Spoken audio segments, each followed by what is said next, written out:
이글이글 시뻘건 불길이 타오르고 있었다. 화염이 넘실대는 감 앞에서 석탄을 밀어넣는 사내들의 힘줄이 툭툭 붉어진 굵은 팔뚝엔 송골송골 땀방울이 솟아오르고 땀에 젖어 번질거리는 얼굴은 가마에서 뿜어져 나오는 열기와 불빛으로 벌겋게 달아올라 있었다. 석탄을 한 삽씩 떠 넣을 때마다 가마 안에선 검붉은 불똥이 꽃잎처럼 날아올랐다. 춘이는 가마 앞에 앉아 불꽃을 바라보고 있었다. 붉은색과 푸른색이 뒤섞여 넘실대는 화염 너머로 빨갛게 벽돌이 익어가고 있었다. 뜨거운 불길에 얼굴이 달아오르고 숨이 가빠왔다. 하지만 춘이는 몸을 움직일 수가 없었다. 불길은 점점 거세져 곧 그녀를 집어삼키기라도 할 것처럼 가마 밖으로 시뻘건 혀를 내밀었다. 그대로 앉아있으면 가마 안으로 빨려 들어가 금세 녹아버릴 것만 같았다. 일어나서 빨리 도망가야지 라고 생각했지만 이상하게도 무거운 바위로 눌러놓은 것처럼 꼼짝할 수 없었다. 가마 근처에서 일하는 사내들은 아무도 춘희에게 눈길을 돌리지 않았다. 춘희는 그들을 향해 소리를 질렀다. 하지만 바싹 말라버린 목에선 작고 이상한 신음소리만 흘러나올 뿐이었다. 불길은 바로 춘희의 코 앞까지 다가와 일렁거렸다. 마침내 커다란 불길이 춘희의 얼굴을 향해 덮쳐왔다. 그녀는 온 힘을 다해 벌떡 일어섰다. 잠에서 깨어났을 때 춘희가 입고 있는 푸른 수의는 온통 땀으로 젖어 소죽을 쓰는 듯한 열기가 배어나왔다. 그녀가 잠들어 있는 동안 무너진 가마 틈 사이로 들어오던 햇살이 어느새 자리를 옮겨 얼굴을 향해 정면으로 쏟아지고 있었다. 목은 바싹 말라붙었고 검게 그을린 얼굴은 불이라도 붙은 것처럼 뜨겁게 달아올랐다. 자리에서 일어서려고 했지만 온 몸에 기운이 하나도 없었다. 팔로 바닥을 짚고 햇볕이 닿지 않는 곳으로 겨우 몸을 움직였다. 그녀는 신발도 신지 않은 채 달랑 수의만 하나 걸치고 있었다. 원래 입고 있었던 옷은 오랜 수감 기간 동안 어디론가 사라져 교도소 안에서 입던 수의를 입은 채 출감해야 했다. 그녀는 눈을 감고 가쁜 눈을 몰아쉬며 잠시 가마에 기대 있었다. 아흐레 전 교도소 정문을 통과한 이후 그녀는 자신의 목적지가 어디인지도 알지 못한 채 본능적으로 남쪽을 향해 걸음을 옮겼다. 교도소가 있던 도시를 빠져나와 기찻길을 만났을 때 그녀는 비로소 자신이 발길이 벽돌 공장으로 향하고 있다는 것을 깨달았다. 이후 그녀는 줄곧 기찻길을 따라 걸었다. 밤이 되면 철길 근처 묘지에 기대 눈을 붙이고 배가 고프면 계곡 아래 샘물을 찾아 배가 부를 때까지 물을 마셨다. 가끔은 차가운 물속에 잠겨있는 도롱뇽알을 건져 먹기도 하고 기찻길 근처 뽕밭에서 오디를 따먹기도 했다. 발에 곧 물집이 잡혀 터지자 새빨간 속살이 드러났다. 그녀는 아예 신발을 벗어던지고 맨발로 걸었다. 한여름의 뙤약볕 아래에서 기찻길을 따라 걷는 것이 쉬운 일은 아니었지만 사람과 마주치고 싶지 않았기 때문에 가능한 한 기찻길을 벗어나지 않았다. 번잡한 도시의 기차역이 가까워지면 철길을 벗어나 멀리 도시를 우회해서 걸었다. 사흘째 되는 날 귓목에 재어 엄지 발톱이 떨어져 나갔다. 검붉은 피가 멈추지 않고 흘러내렸다. 그녀는 뜨겁게 달구어진 철로에 발을 갖다 댔다. 발끝에서부터 온몸으로 퍼져나가는 아릿한 고통이 차라리 상쾌하게 느껴졌다.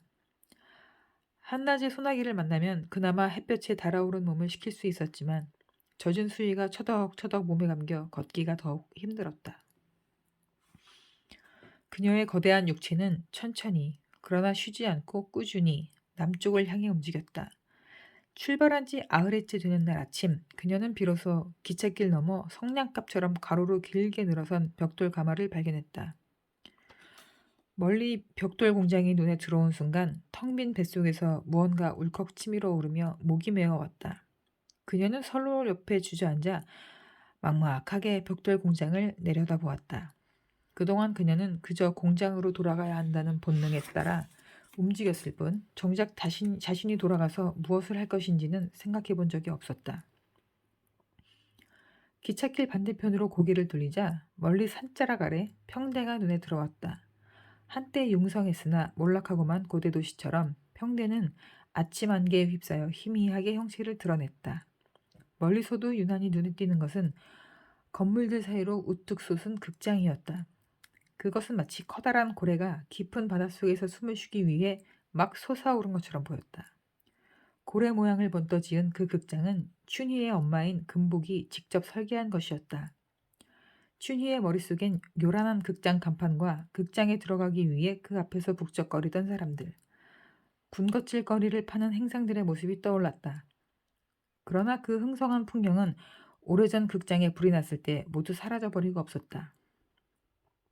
극장 전체가 불길에 휩싸여 거대한 화염이 무서운 기세로 하늘을 향해 치솟았다. 도시에 있는 소방차란 소방차는 모두 동원이 됐지만 한껏 기세를 올리고 있는 불길을 잡을 수 없었다. 사람들은 모두 멀찌감치 물러서서 온전히 여자 혼자의 힘으로 이룩한 거대한 영화가 불길 속에 쓰러지는 것을 지켜봐야만 했다. 불길은 이웃 시장으로까지 옮겨 붙었고 그날의 참사는 평대를 폐허로 만들어버렸다. 춘희가 교도소에 가 있는 동안 사람들은 희망이 사라진 저주의 땅을 떠났고 다시는 돌아오지 않았다.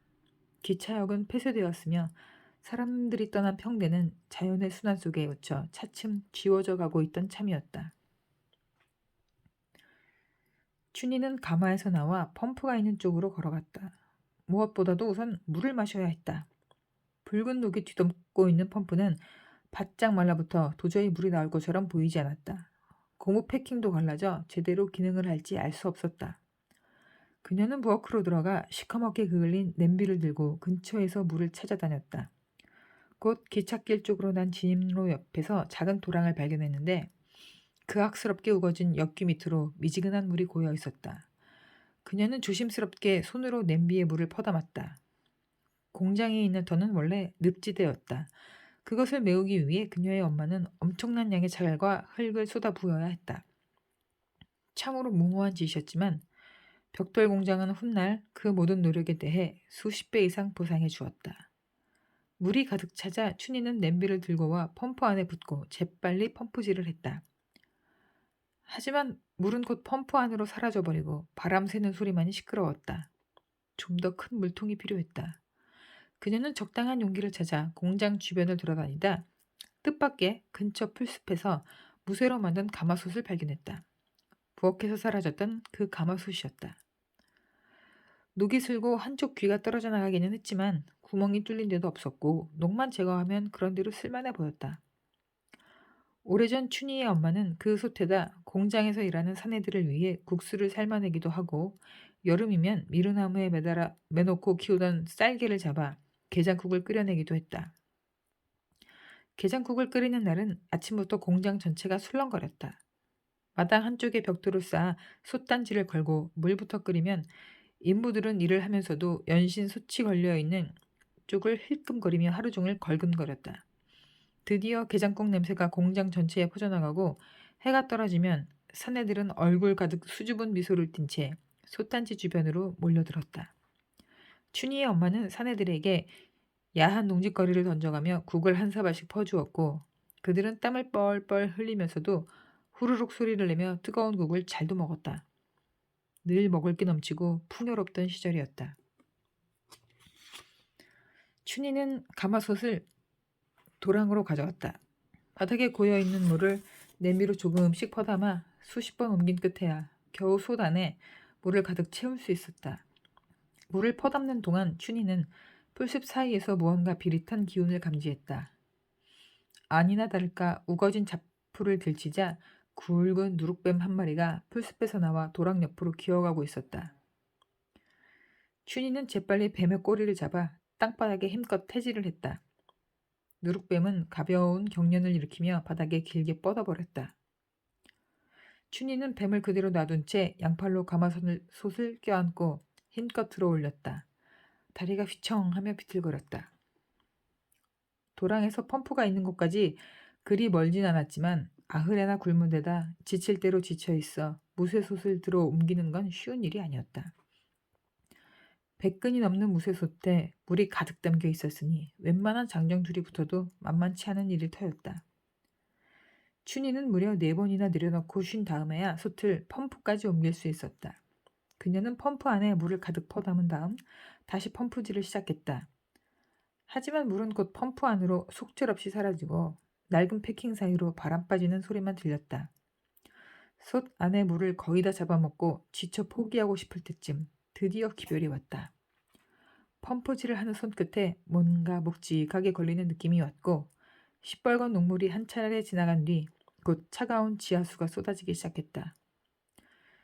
춘희는 우선 펌프 꼭지에 입을 대고 오랫동안 물을 마셨다. 차가운 물이 식도를 타고 위장으로 흘러들어가며 찌르르 울리는 느낌이 온 몸 전체에 퍼져나갔다. 한동안 숨을 몰아쉬며 앉아있던 춘희는 자리에서 일어나 한 겹 보는 수의를 벗기 시작했다.